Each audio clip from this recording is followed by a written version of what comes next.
زانکۆی کۆیە بەردی بناغەکەی لە 2003 لە یازدەیدا لەسەر دەستی بەڕێز خوا لە خۆش بوو مام جەلال دانراوە و ئەو دیاریە گەورەیە کە پێشکەش بە قەزای کۆیە و ناوچەکە و کوردستان کرا. ئێمە لە مامۆستایان و فەرمانبەرانی زانکۆی کۆیە بە وفا دەبین بەرامبەر بەو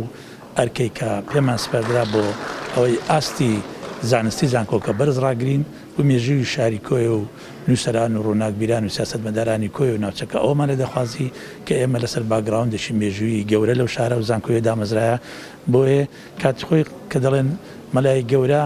یان شاعیران وەک حاجی قادر یان پیاوێکی سیاسی وەک مام جەلال کۆی خۆی مەدرسەک بۆ بە پێگەیاندنی ئەدیبان و ڕۆشنبیران و سیاسەتمەداران. ئێستا زانکۆی کۆیە وەکو قەرزاربارێکی ئەم ڕابردووی خۆی ئێمە هەمیشە لە هەوڵ و تێکۆشان و تەقەلاین بۆی ئاستی زانکۆکە لە ئاستێکی بەرزی زانستی بەسەنجینی ببینێتەوە و ئێمە ئەم ساڵ زیاتر لە 1000 خوێندکارمان لە 28 پسپۆڕی جیاجیا لە زانکۆی کۆیە پێگەیاندووە.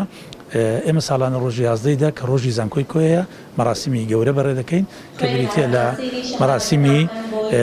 با بڵێن حەفلی تەخەڕوجی خوێندکاران، بەڵام ئەم ساڵ نەمانتوانین لە بەرباری تەندروستی و ژمارە زۆری خوێندکاران ئەم یاد بکەین.